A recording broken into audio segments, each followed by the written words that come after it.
Since India's retaliation to Pakistan's Pahalgam terror attack, there has been a lot of conversation on what has really happened, how will the retaliation really impact India-Pakistan ties or the lack of it, and is Pakistan going to retaliate? What does going into the Punjab, attacking Bahawalpur, Muridke, Sialkot really mean? To discuss all this and more, I'm being joined by an expert who's been following, studying, monitoring terror networks on the other side of the border.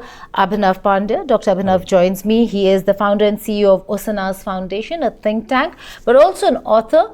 And one of the most important works that he's published is Inside the Terrifying World of Jaish-e-Mohammed. We will be talking about Masood Azhar and the fact that India has done, or this government has done, what many governments in the past have been complaining about, but have never ever breached the Pakistani territory across the international border, not the line of control. And this time around, the missiles have gone into the Punjab. What's your reading of the attacks that took place? Whether if they were on high alert, how many died, that's for a later day. But just the fact that Operation Sindoor went right into the heart of these terror hubs. Thank you, Geeta. A very relevant and a very critical question, I must say. Well, this government, when it came to power, early in 2014, they made it very clear that they're going to be tough on national security issues and particularly the terrorist issues. And I guess that was one of the most critical component of their election manifesto. And they displayed it right after the 2016 Uri Fidain attack with that surgical strike. And that was a message to Pakistan that please stop. Pakistan didn't stop. Finally, it again started its Fidain attacks, culminating in the deadly Pulwama Fidain attack. After that, India escalated the retaliation levels, and they did that Balakot strike. Again, it was a message that please don't do it. We are going to take it a notch higher. Then we abrogated Article 370, just dismantled the terror networks. But Pakistan didn't stop. They changed their tactics and their the strategic approach towards terrorism. Finally, we had this brutal Pahalgam attack. Now this time, the message had to be very clear. Pressure was very strong, and then since back in the past we did surgical strike, Balakot strike. Now this was the most logical step. Right. After doing that, you have to you had to strike the terror camps, and striking right in the Pakistani territory, Bahawalpur and Muridke. It's a very strong signature that we will not take this lying down, and we can actually go and attack into the Pakistani mainland. Even if that impinges upon your sovereignty, it doesn't matter to us. But still, I must say the response is calibrated, as they have not targeted military installations or the civilian targets, but it's a very strong message. And now this is also a message that if you continue with these shenanigans in the future, this will be a notch higher. And in my reading, that means now they will get after the real masterminds of the terror groups. That's the Pakistani army. That's a very important and interesting piece. We'll talk about the Pakistani army and the dissent that one is looking at within the Pakistani army. But before that, if I could just ask you, in your entire experience of writing the terrifying world of Jaish-e-Mohammed, what's your reading of what Jaish-e-Mohammed's reaction now would be to this attack? Because are we looking at a conventional response by Pakistan, or again an unconventional one where Jaish-e-Mohammed or Lashkar-e-Taiba will hit India? Well, I guess both, or a mix of both. Certainly, Pakistan is badly embarrassed, and their army was already facing a major legitimacy crisis. A strong question mark on their credibility was there because of the burgeoning Baluch attacks and the problems with the frontier province, those TTP and all those groups. And Pakistani population was questioning army's credibility because of the other issues also. Now this attack has taken place, and they stand completely exposed and vulnerable to India's superior military might. So people are questioning that, you can't protect us, you can't take care of the security. And Pakistan's army was surviving and thriving on the backbone of its claim to, but just to wage a very strong anti-India, this battle war, persistently for decades. That was their main forte, which Asim Munir wanted to, basically rake up and unite the entire country on that anti-India and religious platform. But somehow it has gone kaput. Now that that whole initiative, that whole measure, it has backfired, and now the pressure is very strong on Pakistani army, so they will retaliate. And I guess they've already started something, on the border regions in LOC near the Rajouri and Kupwara area, and civilians have been killed, so they are in a bad shape. But we should expect some retaliation from them. So that's the Pakistani army part, and they're going to retaliate through terror attacks also, and also through the conventional proper, maybe airstrikes, and also that is also a possibility in the border areas. But Jaish, coming to Jaish, I must say that Jaish is a very unique terror organization. Jaish is not like Lashkar. Lashkar is more like a geopolitical, tool or asset of Pakistani army. So they are firmly within the grip of Pakistani army. But Jaish is a Deobandi terrorist outfit, and they have a very strong support base in Pakistan. And this Deobandi network in Pakistan is something which predates Pakistan, predates ISI, and predates Pakistani army. It has a 150-year-old history, and Jaish's motivations are Jaish's motivations are very religious. They openly say that Pakistan, the army may be concerned more about its territorial interest or political interest, but for us, siyasat doesn't matter. For us, it's religious hatred towards Hindus and India. And secondly, his family has been hit. His family members are dead now. So this is a major damage to Jaish as an organization, and also a great emotional, slap, I must say. So, and Jaish and Jaish is an organization which is strictly controlled by one family, that is Alvi family. So definitely he is going to take revenge and make sure that, his targets will not be confined to Jammu and Kashmir. He will target the places in other parts of the country. He will go for softer targets, maybe some religious places, giving a strong religious signaling. As he already mentioned long back that you can hurt India only if you target places outside Jammu and Kashmir. That's a very significant remark coming from you. But tell me, in terms of, and this is a lot of people don't know, and a lot of people question this, Abhinav, in Pakistan, how much of a worth or value does Jaish-e-Mohammed have anymore to the army, but also does it have any appeal to the people? Are the youth still joining Jaish-e-Mohammed, and why, if they are?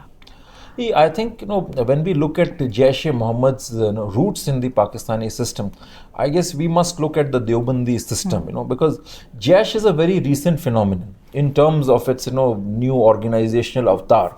But what really matters here is the Deobandi nexus or Deobandi ecosystem of Pakistan, which is about 150 years old.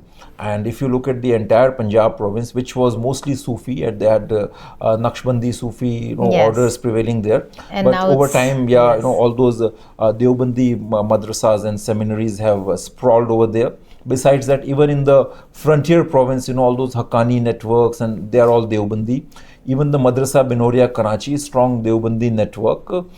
So that's does it also stem into and move to the Deobandis in India?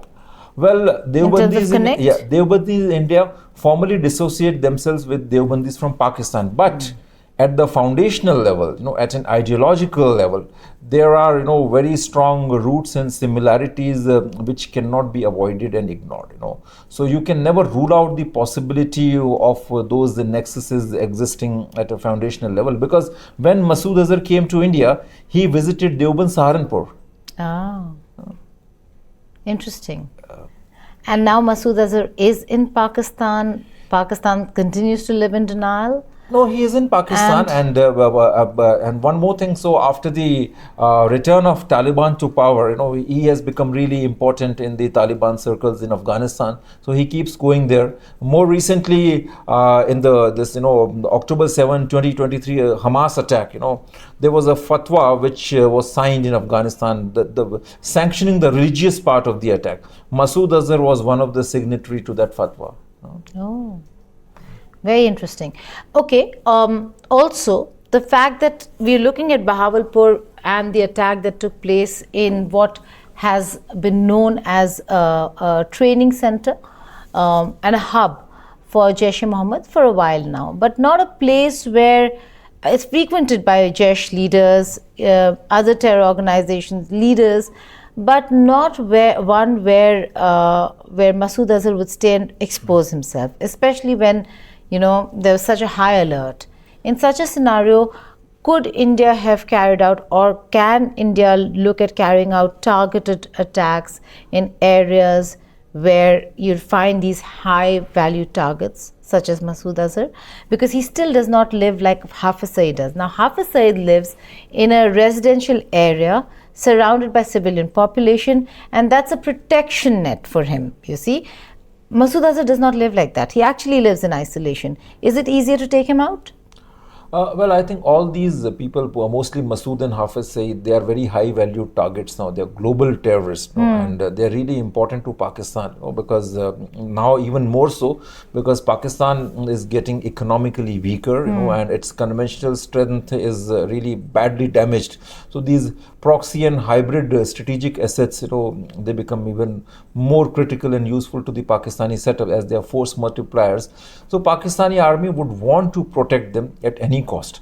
So they have all the paraphernalia and very robust systems of Pakistani army protecting these people. They stay in safe houses. Back I guess in 2019-20 there was a news circulating that he was in GHQ Rawalpindi in the military hospital to get some kind of a treatment. So I heart guess ailment. Yes, the heart attack. Yes, so these guys have a very strong support system from within the Pakistani army. And then I must say that since Jaish is a Deobandi network, Deobandis have a very strong penetration in the Pakistani army itself. If you remember, General Javed Nasir, he was the ISI chief. He was the member of Tablighi Jamaat. Yes. That's again a Deobandi outfit. There was an assassination plot to kill Benazir Bhutto, and almost about 20 military officials were suspended, court-martialed. That included a senior major general rank official. So those guys, they have these Deobandi penetration in Pakistan army. And you just look at the history of Pakistan armies and ISI's proxy war in Afghanistan. All those veterans, Colonel Imam, Hamid Gul, those fellows who trained and prepared Taliban and all these groups, they were very strong in the Deobandi center. But I mean, those were different days. Today, does it pay? Does it help Pakistan to support these terror networks, or is it now a liability that they have to carry on and on with, because I guess both. They cannot tell the world that please take these guys and expose themselves. I guess both. And they know each other's dirty secrets. As far as India, you see, I guess these groups are, still very useful, because, after the 2016 attack, we did the surgical strike, then we did Balakot, but still we could not deter Pakistan. Pakistan has not yet refrained. They keep changing their styles and tactics. Why? Their economy is in a shambles. Why?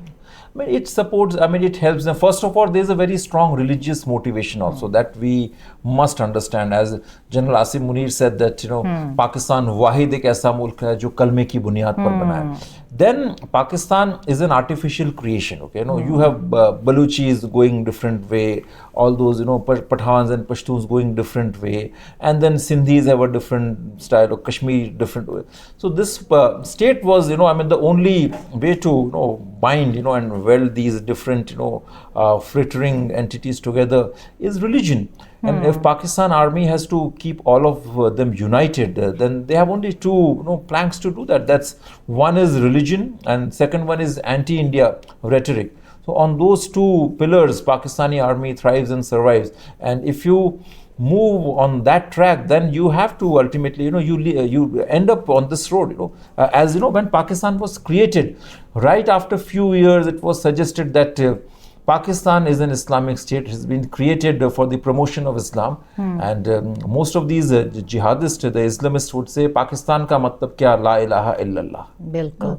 So if that is the primary philosophy, I mean, and they generally say that, okay, if Pakistan was, if it can't And be in those generals who move closer to the mosque are the ones who consolidate power in Pakistan. And that's been seen with Asim Munir as well. Yes. But you were General speaking Ziaul Haq, from Zia to Munir. I mean, Asim Munir is basically trying to become the Ziaul Haq yes, of Ziaul today. Haq avatar too. Like, General Zia was known as Mard-e-Mumin. So I mean, that's the ideal example which he has set. And when you create these, different genies, and once they are out of the bottle, then you lose control. I mean, you look at these groups like Sipahi Sahaba, Lashkar-e-Jangvi, the kind of presence which they have in the society. I mean, they're more like. I was talking to some of these former militants and even some of the OGWs, and they said that, sir, I mean that you guys don't understand. You always mention things like radicalization. What the hell is radicalization? I mean, this is stuff. I mean, which is the normal part of our life. I said that what's the status of Hafiz Saeed and Masood Azhar? That they are religious preachers, just like you have religious gurus in India. Okay. Let's talk about the Pakistani military now. The fact that you were mentioning them. Asim Munir, I don't think in the history of Pakistan-India relations and souring of ties and the conflicts, has there been a moment where the Pakistani army has been this embarrassed? Because the breach by India into Pakistan is massive. Since 1971, India's never entered the Punjab. Yes. And that has happened. So there is internal dissent. Yes. Could there be a move by Asim Malik, who's now all-powerful ISI chief and national security advisor, against Asim Munir? Is this a moment where Asim Munir should realize he overplayed his hand? Well, there are dissensions because I'm told that, I don't know to what extent it's true, because these are all very clandestine areas. But the ISI chief was against. I mean, he advised him not to go for this attack. But I think as General Munir wanted to boost his legitimacy and personal ambitions outweighed all kinds of rational and pragmatic considerations. So there is a rift, and in Pakistani army there is a very strong segment, a very significant segment rather, that supports Imran Khan. So there are internal rifts. Yes. So perhaps, I mean, if Asim Munir is not, able to navigate his way through this mess which he has created, he has a bad future. He does. Yeah. And Asim Malik might make that move. Quite possible, because if things escalate beyond a point, then there will be global pressure, international pressure, and even in the back channel dialogues, India may not want escalation. Okay, India is a very rational. I mean, we can see that from the proportionate and a very measured response that we have given. India is not likely to escalate things, but India would certainly want a more liberal face to head the Pakistani army. That's true. Someone like General Bajwa. So perhaps, I guess Asim Munir, very soon the people will realize that Asim Munir is a headache for Pakistani army, Pakistan's That's true. Look at the statements that he was making. And everyone, Yeah. So, all right. If not Asim Munir, is it going to be Asim Malik? Is that the ISI chief is very powerful, and I guess now they've made him the NSA. NSA as well. So that also speaks volumes about his growing clout. So I don't know that, I mean, well, it's difficult to say that whether he will assume some bigger post or not, but certainly he has a much stronger and a powerful role to play, a more decisive role to play in the future. Okay.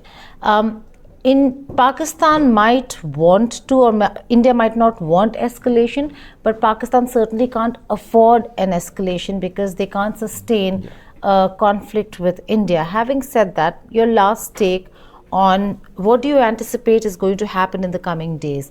Are we expecting escalation, or are we going to look at Pakistan realizing, Khwaja Asif made a statement, and de-escalating and the status quo remaining? Well, I mean, having studied Pakistan's nature, it's a Punjabi army, very passionate and very intense in many matters. I think they will retaliate. They will retaliate, but then now the question is of face saving. So if they're able to find some kind of a face saving, much better. But if the retaliatory dynamics go a little awry, then things don't look good. So perhaps I guess the international community should play a constructive role here, and the West, even China, should advise Pakistan that now it's time to sit quiet. It's time to stop for Pakistan. That's the message that the international community should be giving to Pakistan in order to ensure that there's no escalation, because if there's an escalation, like Dr. Abhinav said, it is going to cost Pakistan more than it costs India. Dr. Abhinav Pandya, thank you so much for joining us here on India Today Global. Thank you. Thank you.